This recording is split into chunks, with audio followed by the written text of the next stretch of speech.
പിതാവിൻ്റെയും പുത്രൻ്റെയും പരിശുദ്ധാത്മാവിൻ്റെയും നാമത്തിൽ ആമേൻ. എൻ്റെ പ്രിയപ്പെട്ടവരെ, ഇന്ന് ഏപ്രിൽ 4-ാം തീയതി വെള്ളിയാഴ്ച നമുക്ക് പ്രാർത്ഥിക്കാം. അമ്മേ പരിശുദ്ധമ്മേ, അമ്മേ പരിശുദ്ധമേ, ദൈവമാതാവേ, കൃപാസനത്തിലൂടെ ഞങ്ങൾക്കും ഞങ്ങളുടെ ദേശത്തിനും അമ്മ മധ്യസ്ഥം തേടി തന്ന എല്ലാ അനുഗ്രഹങ്ങൾക്കും കൃപകൾക്കും ഞങ്ങളിപ്പോൾ ഹൃദയം നിറഞ്ഞ നന്ദി പറയുന്നു. അമ്മേ പരിശുദ്ധമേ, ദൈവമാതാവേ, 2004 ഡിസംബർ 7-ാം തീയതി ഉച്ചകഴിഞ്ഞ് 2:30 കൃപാസനത്തിൽ സംഭവിച്ച അമ്മയുടെ പ്രത്യക്ഷപ്പെടലിനെ കുറിച്ച് തിരുസഭയ്ക്ക് സമർപ്പിച്ചിരിക്കുന്ന പഠനരേഖകളുടെ മേൽ സഭാത്മകമായ പഠനങ്ങൾ ആരംഭിക്കുവാൻ ഞങ്ങൾ പ്രാർത്ഥിക്കുന്നു. അമ്മേ പരിശുദ്ധമേ, ഭൂസ്വർലോകങ്ങളുടെ രാജ്ഞിയായ അങ്ങേയ്ക്ക് ഭൗമ സംരക്ഷണത്തിനായി പ്രപഞ്ച പ്രകൃതിയെ തന്നെ തിരുസഭ പ്രതിഷ്ഠിക്കുവാൻ ഈ പ്രത്യക്ഷീകരണം വഴി ഇടയാക്കണമേ. പരിശുദ്ധമേ, ജപമാല മാതാവേ, സകല കൃപാസന പ്രാർത്ഥനകളോടും ചേർത്ത് ഞങ്ങളിപ്പോൾ പ്രാർത്ഥിക്കുന്ന ഈ കുടുംബത്തിന്റെ പ്രത്യേക നിയോഗം മക്കളെ.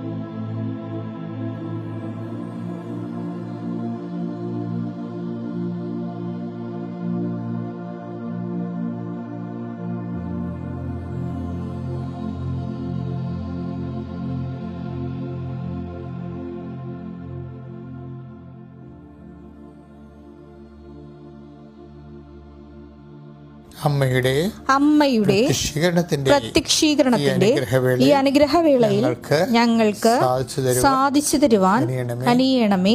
ആമേൻ. വിശ്വാസ പ്രമാണം.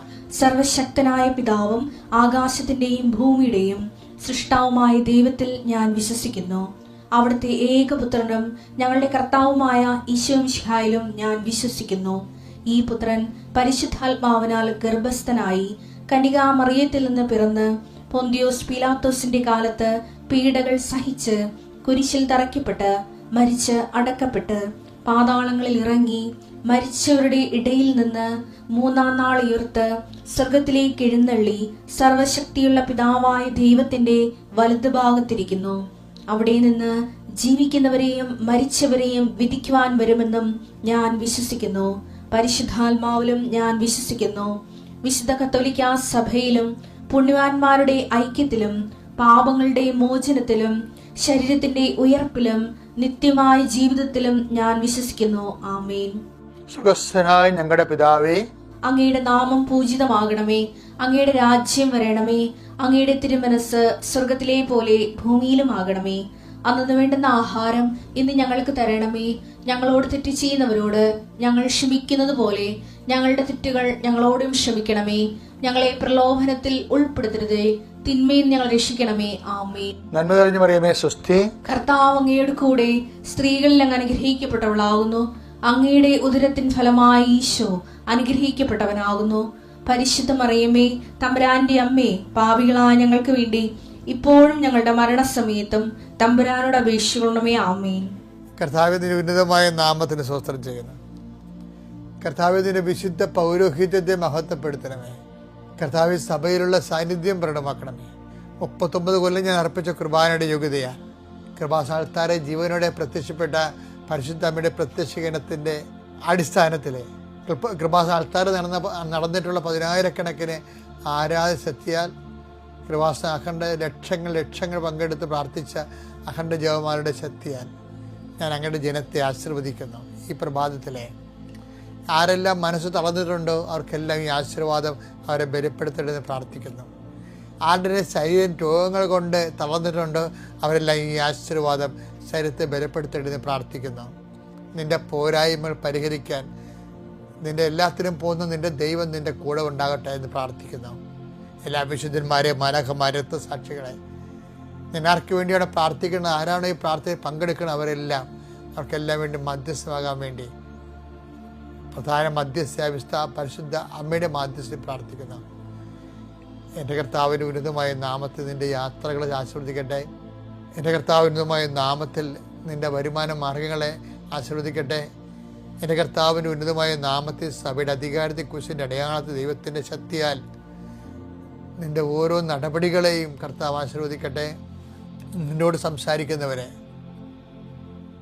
ഇന്ന് തീരുമാനമെടുക്കേണ്ട വിഷയങ്ങളുടെ മേൽ കർത്താവിൻ്റെ ചൈതന്യം പറന്നിറങ്ങട്ടെ എന്ന് പ്രാർത്ഥിക്കുന്നു. ഇന്ന് എഴുതേണ്ട പേപ്പറുകൾ, ഇന്ന് ഒപ്പിട്ട് കൊടുക്കേണ്ട രേഖകൾ കർത്താവ് ആശീർവദിക്കട്ടെ, അതിന് ഫലം ഉണ്ടാകട്ടെ എന്ന് പ്രാർത്ഥിക്കുന്നു. നീ ഇന്ന് എവിടെയെങ്കിലും ഒപ്പിടുമ്പോൾ എൻ്റെ അച്ഛൻ്റെ രാവിലെയുള്ള പ്രാർത്ഥന നീ ഓർക്കണം. എന്താ കാര്യം? അത് നീ ഓർത്ത ആ സമയത്ത് കർത്താവ് നിന്നെ അനുഗ്രഹിച്ചു എന്ന് നിനക്ക് മനസ്സിലാക്കാം. കർത്താവ് വിവാഹവുമായി ബന്ധപ്പെട്ട പോക്കുവരവുകൾ, യാത്രകൾ, സ്ഥലവുമായി ബന്ധപ്പെട്ട പോക്കുവരവുകൾ, യാത്രകൾ എല്ലാം സംബന്ധിച്ച് പ്രാർത്ഥിക്കുന്നു. ജീവിത പങ്കാളി കിട്ടാത്തവരുണ്ട് ഈശോയെ. വർഷങ്ങളായിട്ട് ജീവിത പങ്കാളി ആഗ്രഹിച്ചതും കിട്ടാത്തവരുണ്ട് ഈശോയെ. അവരെല്ലാം നീ ഇപ്പോഴും ആശീർവദിക്കണേ പ്രാർത്ഥിക്കുന്നു. സ്ഥലങ്ങൾ വിൽക്കാൻ ആഗ്രഹിക്കുന്നവർ, വാങ്ങാൻ ആഗ്രഹിക്കുന്നവർ, അടിച്ചുറപ്പുള്ള വീട്ടിൽ കിടക്കാൻ വേണ്ടി ആഗ്രഹിക്കുന്നവർ, കർത്താവ് പട്ടിണിയായാലും ഉറപ്പുള്ള വീട് കിട്ടിയാൽ മതി എന്ന് ഓർത്ത് കണ്ണീരോടെ പ്രാർത്ഥിക്കുന്നവരെ അച്ഛനെ ഈ നിമിഷം ആശീർവദിക്കുന്നു. ഭവനം ലഭിക്കാൻ വേണ്ടിയുള്ള നിൻ്റെ ആശ്രയങ്ങൾ, നിൻ്റെ കുഞ്ഞുങ്ങളുമായിട്ട് സമാധാനത്തിൽ പൊറുക്കാൻ വേണ്ടിയുള്ള നിൻ്റെ ആഗ്രഹങ്ങൾ കർത്താവ് ആശീർവദിക്കട്ടെ. നിൻ്റെ ഭവന നിർമ്മാണത്തിനോ വഴിക്കോ വീടിനോ സ്ഥലത്തിനോ വെളിച്ചത്തിനോ വെള്ളത്തിനോ നിനക്കുണ്ടാകുന്ന തടസ്സങ്ങളെ യേശുക്രിസ്തുവിനെ ഞാൻ ബന്ധിക്കുന്നു. കർത്താവിൻ്റെ കരുണ നിന്നെ ആവശ്യിക്കട്ടെ പ്രാർത്ഥിക്കുന്നു. നീ ബന്ധുക്കൾ, സ്വന്തപ്പെട്ട ഒരു സഹോദരങ്ങൾ, പല പല വിഷയങ്ങൾക്ക് ഇപ്പോൾ ഉണ്ടായിരിക്കുന്ന എല്ലാവിധ തടസ്സങ്ങളും യേശുക്രിസ്തുവിനകത്ത് മാറുകയും കർത്താവിൻ്റെ കൃപ നിന്നെ ആവശ്യിക്കുകയും ചെയ്യട്ടെ.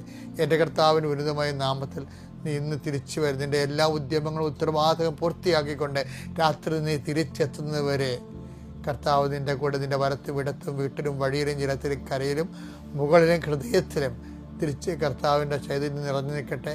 തിരിച്ചു വരേണ്ട സമയത്ത് പരിശുദ്ധ ദൈവമാതാവ് നിന്നെ എതിരേൽക്കട്ടെ. ഈ ദൈവരാജ്യം നിങ്ങളിൽ നിന്നെടുത്ത് ഫലം തരുന്ന ജനതകൾക്ക് നൽകപ്പെടുക. അങ്ങനൊരു ഭയങ്കര ഒരു വാക്കുണ്ട് ബൈബിളിൽ. മത്തായി ശ്ലീഹായുടെ സുവിശേഷം 21:43 വായിച്ചേ. അതുകൊണ്ട് ഞാൻ നിങ്ങളോട് പറയുന്നു,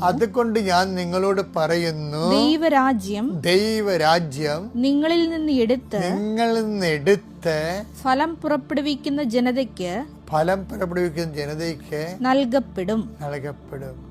എന്താണ് അത്? ഭക്ഷണവും പാനീയവുമല്ല, നീതിയും സമാധാനവും പരിശുദ്ധാത്മാരുടെ സന്തോഷവുമാണെന്ന് നമ്മൾ 14-17 വായിക്കുന്നില്ലേ റോമ? അതാണ് ദൈവരാജ്യം. ആ ദൈവരാജ്യം, ആ സന്തോഷം നിങ്ങളിൽ നിന്ന് എടുക്കുമെന്ന്. പണിയായില്ലേ? സന്തോഷം നിങ്ങളിൽ നിന്ന് എടുക്കും. എന്താണ് സന്തോഷം? അനുഭവിക്കാൻ അർഹതയുള്ളവർക്ക് കൈമാറുമെന്ന്. അതെന്താ? ഇന്നൊരു രസമുണ്ടായി. ഇന്നൊരു സാക്ഷ്യം ഞാൻ ആൾക്കാരെ കേട്ടോണ്ട് നിൽക്കുകയാണ്. അപ്പോൾ ഒരു ചേച്ചിയുടെ സാക്ഷ്യങ്ങളാണ്, ഈ ദിവസങ്ങൾ പറഞ്ഞ സാക്ഷ്യങ്ങളാണ്. അപ്പം അവർ ഇതില്ലേ, സാരി, ചുരിദാറ്, പാവാട ഇതൊക്കെ കൊണ്ടുനടന്ന് വിൽക്കുന്ന പാവപ്പെട്ട സ്ത്രീയാണ്. അവിടെ ജോലിയാകുമല്ല, ചിലപ്പോൾ 1000-200 രൂപ ഒരു മാർജിൻ കിട്ടിയെങ്കിൽ അതുകൊണ്ട് കഞ്ഞി വെച്ച് പോകുന്നൊരു പാവപ്പെട്ട സ്ത്രീയാണ്. അപ്പോൾ അവർ വീട്ടിൽ ചെന്നപ്പോൾ അവരൊരു പാവാട എന്തോ ചുരിദാറ എന്തൊക്കെ എടുത്തു. പക്ഷെ ഒരു 5-8-10 കൃപാസന പത്രം അവർക്ക് കൊടുത്തു. നിങ്ങളിപ്പോൾ വീട് വീഴാൻ തോറും നടക്കണമല്ലേ, ഇതുകൂടി കൊണ്ടേ കൊടുത്തേക്കാൻ പറഞ്ഞു. അവരാ കൃപാസനം പത്രം സന്തോഷത്തോടെ സ്വീകരിച്ച് ഒരു വീട്ടിൽ ചെന്നു. അവരെ വീട്ടിൽ കൊടുത്തു. അപ്പോൾ ആ വീട്ടുകാരത്തി പല പ്രാവശ്യം അവരൊക്കെ ഉണ്ട്, പരിചയമൊക്കെ അവർക്ക് പത്രമൊക്കെ കൊടുത്ത് പത്രമൊക്കെ അവർ വായിക്കുന്നുണ്ട്. അവർക്ക് പത്രം ഇഷ്ടപ്പെടുന്നുണ്ട്. നല്ല സുവിശേഷ വേലയാണത്. അവർക്കത് മനസ്സിലാകുന്നുണ്ട്. ഇവരോട് ഒരു ബഹുമാനമുണ്ട്. അപ്പോൾ എടി മകളെ, നിനക്ക് യൂറോപ്പിൽ പോയി ജോലി ചെയ്യാൻ ആഗ്രഹമുണ്ടോ ചോദിച്ചു. ഉടനെ പറഞ്ഞ് ഞാനിവിടെ പോകാം, ഞങ്ങൾ സ്വപ്നം പോലും കണ്ടിട്ടില്ലെന്ന് പറയും. കാര്യം ഈ പാവപ്പെട്ടോണ്ട് ഇത് വെച്ചാണല്ലോ ജീവിക്കണത്. നിനക്ക് മനസ്സുകൊണ്ട് പറയാം. ഉടനെ ഭർത്താവ് ചോദിക്കും, ഇങ്ങനെ ചോദിക്കണില്ല, പോകാൻ പറ്റുമോ എന്ന് ചോദിക്കും. നീ പോ, ചിലപ്പോൾ മാതാവ് നമുക്ക് തന്നതായിരിക്കുന്നു. അപ്പം അവരുടെ മക്കൾ, ഈ ഇവരുടെ മക്കൾ അവിടെ യൂറോപ്പിൽ താമസിക്കുക. അപ്പം അതിൻ്റെ ഒരു കുഞ്ഞ് ജനിക്കണുണ്ട്, അതിൻ്റെ എടുക്കണം. അതിൻ്റെ ഒരു പരിചരണം നടത്തണം, അത്രേ ഉള്ളൂ. നല്ല കാശ് കിട്ടും. ഇപ്പോൾ 10-60,000 രൂപ, ഒരു 40,000 രൂപ മാസം കൊടുക്കും. അപ്പോൾ അത് ഇവർ എല്ലാ ചിലവും കഴിഞ്ഞാലേ കൊടുക്കട്ടെ. അപ്പോൾ അവർക്ക് അവരുടെ ഇത് ഈ ചുരിദാർ വിട്ട് അത്രയും കാശ് കിട്ടത്തില്ലല്ലോ. പക്ഷെ അവർ സാക്ഷ്യം പറഞ്ഞിട്ട് പോയെന്ന് അറിയാമോ, അവരങ്ങനെ പോയിട്ട് ഇപ്പോൾ ഒരു 3 വർഷത്തേക്ക് അതിനേക്കാൾ ശമ്പളത്തിൽ യൂറോപ്പിൽ ആ വീട്ടിൽ തന്നെ ജോലി അവർക്ക് കിട്ടി. 3 വർഷം. അപ്പോൾ എത്രയോ 10-15 ലക്ഷം രൂപയുടെ. അപ്പോൾ അവരുടെ കടങ്ങൾ, അവർക്ക് 18 ലക്ഷം രൂപ കടമുണ്ടായിരുന്നു. അപ്പോൾ ഇവർ ഇങ്ങനെ ഒരു സംഭവം വന്നപ്പോൾ അവർ വന്ന് ഉടമ്പടി എടുത്ത് കാര്യം ഇങ്ങനെ ഒരു ഓഫർ വന്നപ്പോൾ അവർക്ക് കൃപാസന താൻ ഉടമ്പടി എടുക്കാതെ തന്നെ കൊടുക്കണ പത്രത്തിൽ നിന്ന് പോലും ഇത്രയും അനുഗ്രഹമാണ് കിട്ടണമെന്നുണ്ടെങ്കിൽ ദൈവത്തിന് വേണ്ടി വേല ചെയ്ത ദൈവം നമ്മുടെ കാക്കുമല്ല. ഞാൻ നിങ്ങളുടെ ഇപ്പോൾ പറയാൻ കാര്യം അറിയാമോ, ഞാനിപ്പോൾ ഓർക്കണത് ആ പത്രം ഇവർക്ക് കൊടുത്തില്ലേ, ഉടമ്പടി എടുത്തിട്ട് പോയ കക്ഷി കൊടുത്തതാണേ. അവർക്ക് ആ പത്രം മറ്റ് വീടുകളിൽ കൊണ്ടുപോയി കൊടുക്കണത് അവർക്കതിന് സമയമില്ല, അല്ലെങ്കിൽ അവർക്കതിന് നാണക്കേട്. അപ്പോൾ എന്ത് പറ്റും, അവർക്ക് കിട്ടാനുള്ള അനുഗ്രഹമാണ് ഇപ്പോൾ ഇവർക്ക് കിട്ടിയിരിക്കുന്നത്. അതാണ് കർത്താവ് പറഞ്ഞത്, ദൈവരാജ്യം നിങ്ങളിൽ നിന്ന് എടുത്ത് ഫലം തരുന്ന ജനങ്ങൾക്ക് നൽകപ്പെടും. അങ്ങ് അബദ്ധം സംഭവിക്കുന്നത് കേട്ടാ. നിങ്ങളിലും ദൈവരാജ്യം പോകാതിരിക്കാൻ വേണ്ടി സൂക്ഷിക്കുക. Praise the Lord.